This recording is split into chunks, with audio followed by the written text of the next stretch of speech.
journal de la mi-journée sur RTI1. Bonsoir et bienvenue à tous. Le sommaire de cette édition.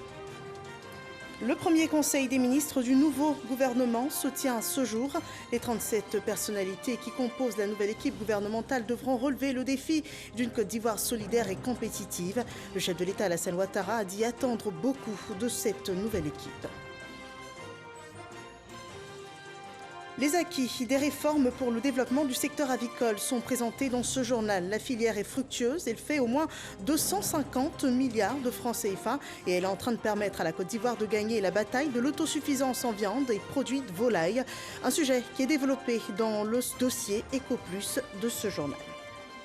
Les 27 ans du génocide rwandais. Ce jour est marqué en France par l'ouverture au grand public d'importantes archives relatives à la situation au Rwanda entre 1990 et 1994, la période du génocide des Tutsis. Bienvenue dans ce 13h. En Côte d'Ivoire, un nouveau gouvernement est constitué. La liste de ceux qu'il compose est connue depuis hier. C'est un gouvernement de mission et aussitôt nommé que mis au travail, les membres se sont réunis ce 7 avril pour le premier conseil des ministres. Le chef de l'État a dit attendre beaucoup de cette nouvelle formation. Alassane Ouattara s'est également prononcé sur la récente décision de la CPI concernant Laurent Gbagbo et Charles Blé Goudé. Écoutons son propos à l'entame de ce conseil des ministres. Monsieur le Premier ministre, Mesdames et Messieurs les membres du gouvernement, les défis sont encore nombreux pour la mise en œuvre réussie de notre ambitieux programme de développement intitulé « Une Côte d'Ivoire solidaire » qui place chaque Ivoirienne et chaque Ivoirien au cœur de l'action de l'État. C'est pourquoi nous devons aller encore plus vite pour l'amélioration du bien-être de nos concitoyens. Je vous demande donc de vous mettre au travail dès à présent et de traiter les dossiers avec célérité et diligence afin que l'action du gouvernement soit encore plus perceptible par nos concitoyens.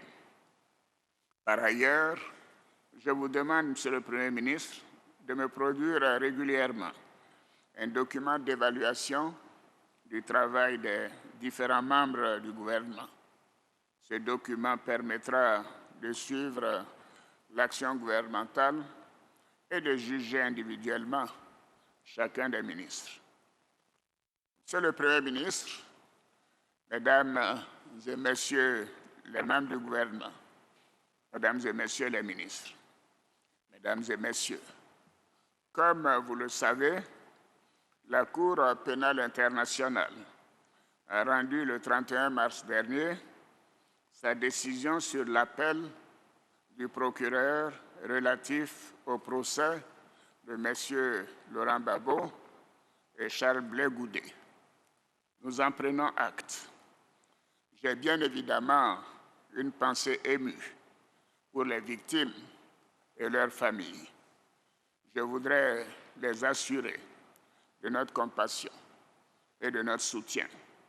Le gouvernement continuera de leur apporter assistance. Quant à M. Laurent Gbagbo et Blé Goudé, ils sont libres de rentrer en Côte d'Ivoire quand ils le souhaitent. Les frais de voyage de M. Laurent Gbagbo ainsi que ceux des membres de sa famille seront prises en charge par l'État de Côte d'Ivoire. Des dispositions seront également prises pour que M. Laurent Gbagbo bénéficie, conformément au texte en vigueur, des avantages dus aux anciens présidents de la République de Côte d'Ivoire. C'était le discours d'ouverture du président de la République pour l'ouverture du nouveau Conseil des ministres, le tout premier de cette nouvelle formation gouvernementale. La réunion a démarré à 11h et sur place, Alexis Ouedraogo présente les enjeux. Bonjour Alexis. Bonjour Marine Cognan, nous sommes présentement au palais présidentiel où s'est tenu ce matin le premier conseil des ministres du chef du gouvernement Hachi Patrick. 37 ministres, 4 secrétaires d'État, on l'a bien dit, c'est en présence du chef de l'État Alassane Ouattara. décision très forte entendue, annoncée au cours de ce conseil, eh bien, la prise de note par l'État de Côte d'Ivoire de l'acquittement de Laurent Gbagbo et de Charles Blé Goudé. Un acte fort pour la réconciliation. Je suis d'ailleurs avec le ministre de la Réconciliation, M. Kakabe. Bonjour. Bonjour. Alors, c'est une décision qui a été bien entendue.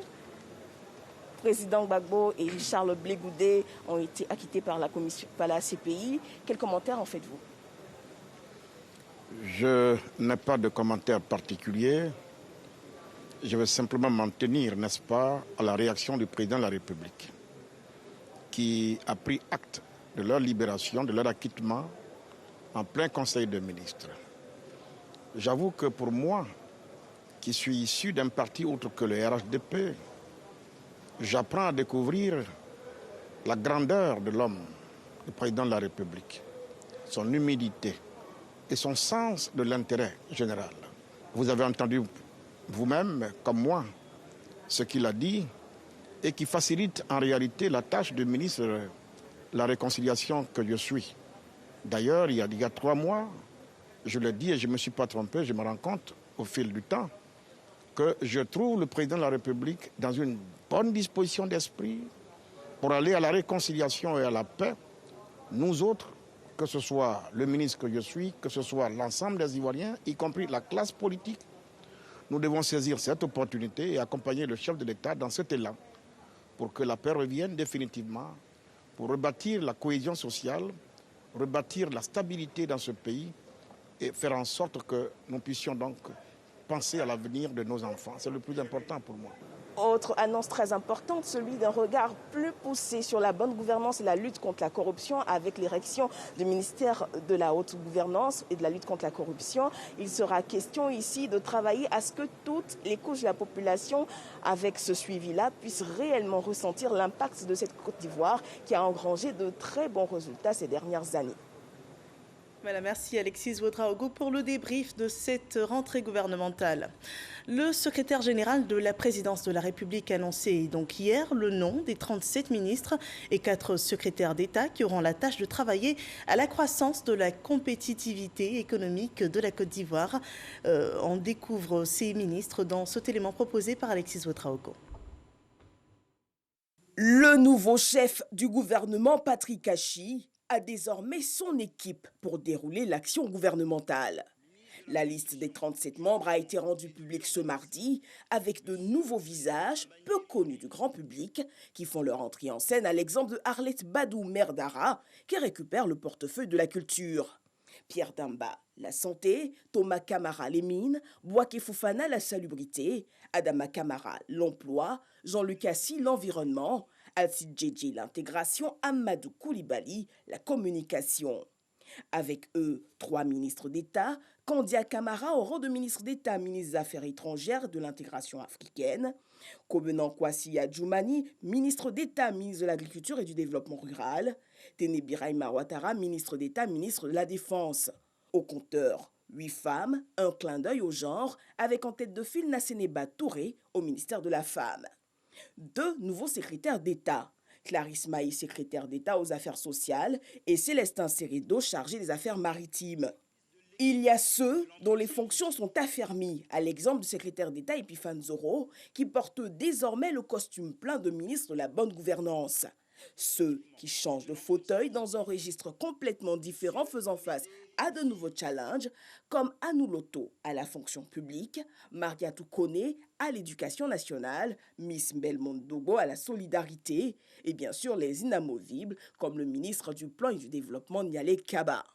Un gouvernement avec au total 37 ministres et 4 secrétaires d'État dont les populations attendent beaucoup, notamment sur la mise en œuvre du programme Côte d'Ivoire solidaire qui devrait permettre aux populations de ressentir pleinement les bons résultats de croissance engrangés par le pays. Ceci à avril 2021, le gouvernement Patrick Achi I est à la barre. Voilà, et ce nouveau gouvernement constitue la première équipe conduite par Patrick Achi en sa qualité de Premier ministre. 13 nouvelles personnalités l'intègrent, 24 sont reconduites. Je vous propose à présent le portrait de quelques-uns de ces ministres, démarrant par Téné Birahima Ouattara, ministre d'État confirmé au poste de ministre de la Défense. Il en assurait l'intérim depuis le décès d'Ahmed Bakayoko. Il est présenté par Kader Sogodogo. Le nouveau ministre d'État, ministre de la Défense, s'appelle Ouattara Téné Birahima. Après l'obtention de son baccalauréat série G2 au lycée technique en 1977, il entre à l'université d'Abidjan où il ressort en 1982 titulaire d'une maîtrise en économie privée. Il a servi à des postes de responsabilité dans différentes structures financières. Il débute sa carrière professionnelle à la Société Générale de Banque en Côte d'Ivoire, où il occupera des fonctions d'encadrement de 1982 à 1992, soit 10 années. De 1992 à 1999, il est le délégué général de la Banque Atlantique de Côte d'Ivoire. Après 3 années comme directeur général de la Société de négoce et de gestion, il quitte la Côte d'Ivoire en 2003 pour le Gabon, où il va résider jusqu'en 2011 en tant qu'administrateur-directeur général de l'Institut international pour l'Afrique. En mai 2011, Téné Birahima Ouattara est nommé directeur des affaires administratives et financières de la présidence de la République de Côte d'Ivoire. De mars 2012 à ce jour, il a été ministre des Affaires présidentielles de la République de Côte d'Ivoire. Dans le Tchologo, celui qu'on appelle affectueusement TBO a été député maire de Kong et est l'actuel président du conseil régional. Au niveau des distinctions, Téné Birahima Ouattara est commandeur de l'Ordre national de la République de Côte d'Ivoire, commandeur de la Légion d'honneur de la République française. Il est également docteur honoris causa de l'Université internationale d'Agadir, Universiapolis. Le nouveau ministre d'État, ministre de la Défense, est marié et père de 2 enfants. Il est âgé de 65 ans. À présent, le portrait du technocrate Bouaké Fofana, l'ancien directeur général de la Géroute, est désormais le tout nouveau ministre de l'Assainissement et de la Salubrité. Son parcours est résumé par Mohamed Traoré. Marié et père de 3 enfants, Bouaké Fofana est le nouveau ministre de l'Assainissement et de la Salubrité. Il est titulaire d'un diplôme en expertise comptable et de plusieurs certificats en gestion d'entreprise. Après plus de 2 décennies passées dans le secteur privé, Bouaké Fofana est appelé en janvier 2003 par l'État ivoirien pour diriger l'agence de gestion des routes, AGERoutes, structure qu'il quittera en juillet 2017 pour occuper les fonctions de directeur général de la SICOGI, la Société ivoirienne de construction et de gestion immobilière. En plus d'avoir réussi la mise en œuvre du plan de restructuration de cette entreprise publique, il lance de nouveaux projets immobiliers dans le cadre du programme présidentiel des logements sociaux. Bouaké Fofana est aussi acteur de développement local sous la casquette de président du conseil régional du Ouorodougou. Cet autre nouveau ministre à découvrir, Pierre Demba, il est en charge du ministère de la Santé et de l'Hygiène publique et également de la couverture maladie universelle. C'est un département fortement sollicité en cette période de crise sanitaire mondiale. Ses compétences et son expérience sont relevées dans ce portrait dressé par Mahama Traoré. Pierre Ngou Demba, un nom bien connu dans le secteur des infrastructures routières en Côte d'Ivoire. Né le 27 avril 1965, le nouveau ministre de la Santé, de l'Hygiène publique et de la couverture maladie universelle est un pur produit de l'école ivoirienne. Après un bac C obtenu au lycée moderne d'Agboville, Pierre Demba décroche un diplôme d'ingénieur en génie civil à l'École normale supérieure des travaux publics de Yamoussoukro en 1990.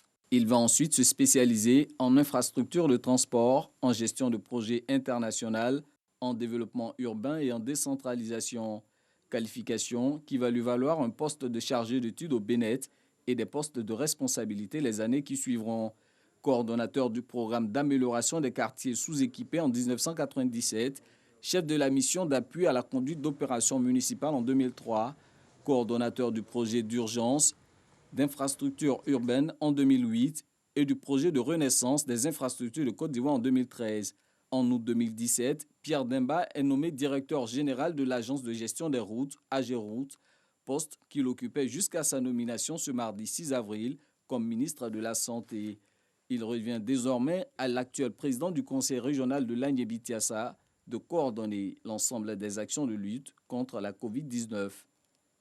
Et ce remaniement ministériel, c'est aussi une équipe resserrée. Certaines personnalités ne seront plus à la table du Conseil des ministres. Certains d'entre eux ont fait leur sortie avec beaucoup de fair-play. Dans des messages adressés à leurs followers sur les réseaux sociaux, ils ont remercié le président de la République pour l'opportunité qu'ils ont eue de servir la Côte d'Ivoire.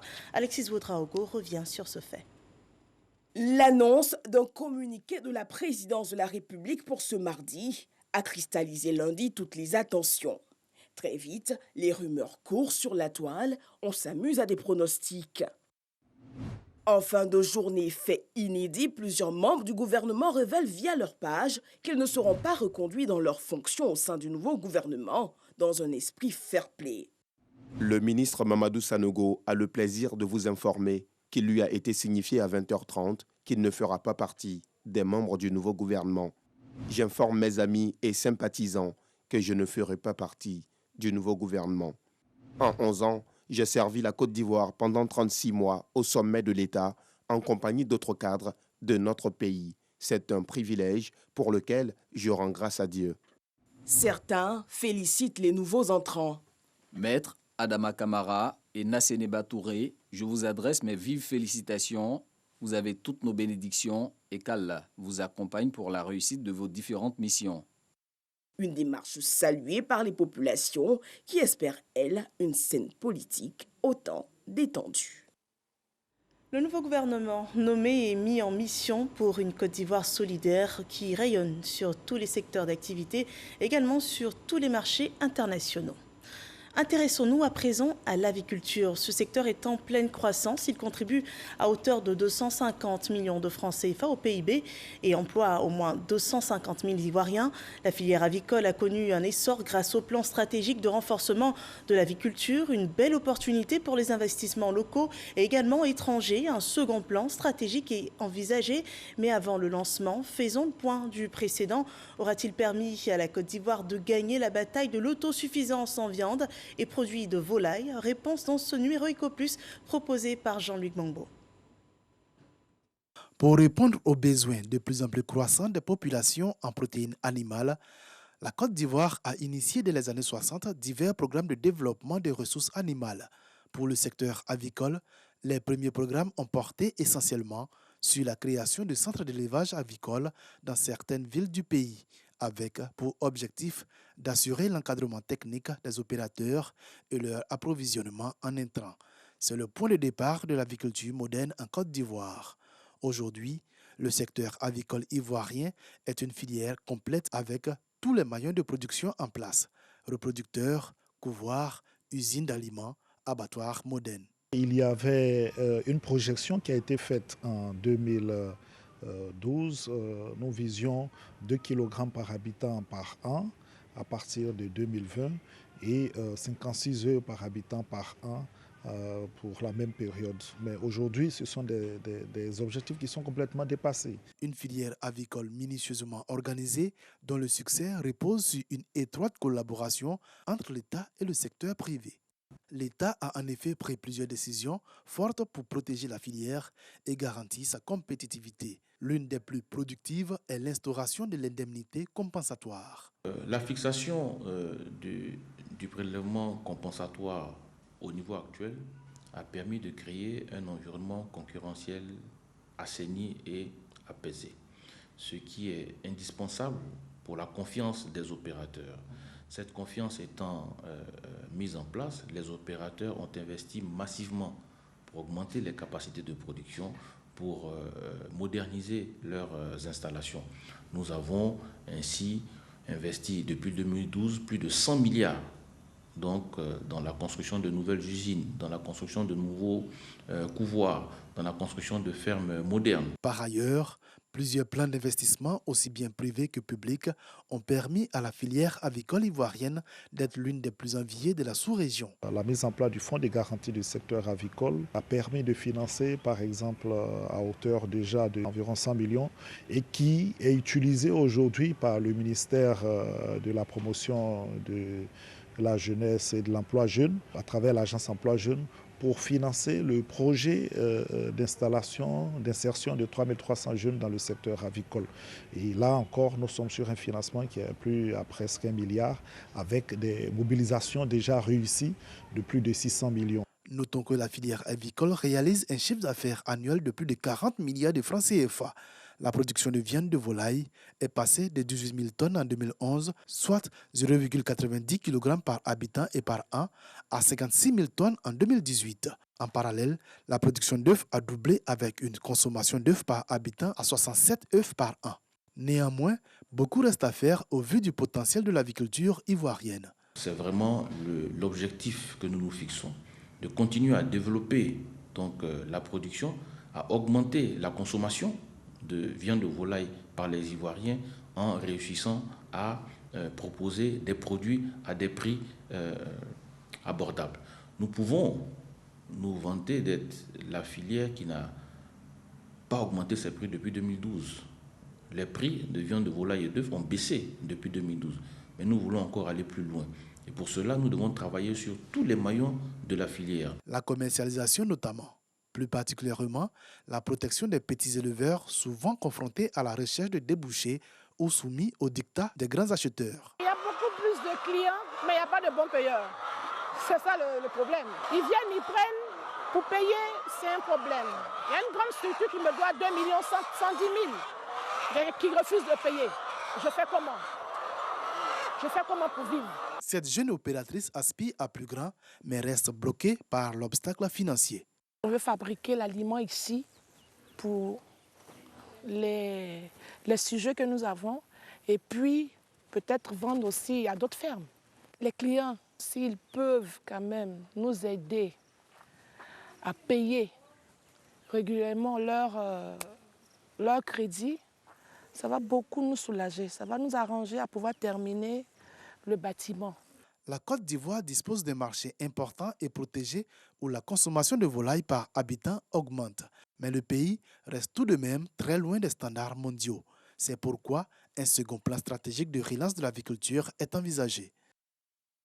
Voilà la volaille prisée durant les périodes de fête. Et revenons à la récente fête, donc la fête de Pâques en Côte d'Ivoire. Cette célébration n'est pas que religieuse. Le peuple baoulé en a fait un grand moment de retrouvailles dénommé Pakinou. Vous imaginez bien l'ambiance dans les villages à cette période.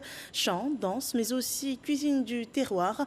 L'événement attire des touristes. Le ministre de la Réconciliation nationale à cette occasion, il s'est fait prêcheur du vivre ensemble. À sa deuxième édition. Commémoration de la résurrection du Christ pour les chrétiens, Pakinou pour les Baoulés. L'événement est aussi, selon les traditions occidentales, la période de l'œuf de Pâques. La tradition s'est répandue dans le monde entier. Les vitrines des pâtissiers les présentent à la gourmandise. Des œufs en chocolat, personne ne s'en prive. Jean-Marc Odjadji nous raconte comment ils sont confectionnés. Se procurer et offrir des œufs à ses proches sont une tradition dans la célébration de la fête pascale. Mais comment prépare-t-on ce symbole de la Pâque? La préparation des œufs de Pâques obéit à des principes. Un moule et du chocolat, deux incontournables de cette recette. À Marcory, dans le laboratoire de cette chocolaterie, Souleymane, artisan chocolatier, n'enfreint pas aux règles. On remplit le moule et on vide. Là, dans la machine, on a une grille sur laquelle on laisse les bouteilles. Juste quelques minutes, le temps de durcir. Dans ce stand d'exposition d'une pâtisserie, aménagée pour la Pâque, les hôtesses préparent les commandes d'œufs de Pâques pour la livraison. Ces confiseries ne sont plus limitées formellement à la forme de l'œuf, mais peuvent être de véritables sculptures de chocolat. Il y en a de toutes les formes pour la vente. On a des porcelaines, des paniers et des moulages individuels en forme de poule, de coq, de lapin, en fait tous les animaux de ferme, si on peut le dire ainsi. Malgré la crise sanitaire due à la Covid-19, les tenanciers de ce showroom se disent satisfaits des ventes. On peut livrer plus de 500 paniers. En fait, c'est devenu comme une institution pour certaines entreprises. Cette année, ça vient de commencer, certes, mais nous sommes assez bousculés et nous en sommes très heureux. Ces gourmandises de Pâques sont une attraction et les clients s'en donnent à cœur joie. On en prend parce que c'est surtout pour la qualité. pour la qualité des œufs et puis bon, aussi pour le bon chocolat. Je suis venu chercher des œufs de Pâques pour célébrer la fête de Pâques à nos amis. On donne nos amis ce que ça me rapporte parce qu'ils ont jeûné pendant 40 jours et ils doivent célébrer la Pâques. L'œuf est chargé du symbole du renouveau et donner des œufs en cadeau à Pâques reste une promesse de vie pour les profanes et les chrétiens en particulier. Voilà un reportage bien gourmand, un clin d'œil pour tous les amoureux du chocolat. L'église des Assemblées de Dieu de Côte d'Ivoire compte désormais un nouveau temple. Il est situé à Kwedo-Sides. Dédié à la paix, la bâtisse a été consacrée à Dieu par les fidèles. Un projet réalisé en 6 ans. Les images commentées par Didier Nguessa. Un temple pour glorifier Dieu est baptisé à juste titre la Maison de la Paix. L'église Assemblée de Dieu d'Akwedo-Sides consacre cet édifice à l'Éternel. Bâti sur 1200 mètres carrés, dont la moitié pour cette école primaire, le temple de 3 niveaux a coûté aux fidèles 236 millions de francs CFA. L'or et l'argent appartiennent à Dieu. C'est lui qui nous a donné le moyen et donc nous lui confions une maison afin qu'il vienne bénir, afin qu'il vienne faire éclater sa Shekinah, c'est-à-dire sa gloire, son esprit et sa puissance. Voilà tout le sens de cette dédicace. Nous ne pouvons que nous réjouir de l'Éternel qui a pourvu, lui qui est Jéhovah Jireh. Et nous savons que ce temple et ce moment l'honorent et nous ne pouvons qu'en être heureux. C'est aujourd'hui pour nous un temps de réjouissance. Un film retraçant le début des travaux en octobre 2015 est projeté et les familles pionnières sont distinguées. Dieu, lorsque vous êtes fidèle avec lui, vous accompagne également sur tout ce que vous entreprenez en son nom. La paix au cœur de toutes les relations humaines. Et pour nous, Jésus incarne même la paix. Le temple est un joyau architectural. Il s'agissait de venir leur manifester, j'allais dire, l'intérêt et l'admiration de Monsieur le ministre, n'est-ce pas, pour cette œuvre-là, qui de surcroît porte un nom qui est parlant, la paix qui est si chère à la Côte d'Ivoire. 5000 nouvelles églises des Assemblées de Dieu seront construites d'ici à 5 ans. Et nous passons à présent au point de la situation sanitaire en Côte d'Ivoire.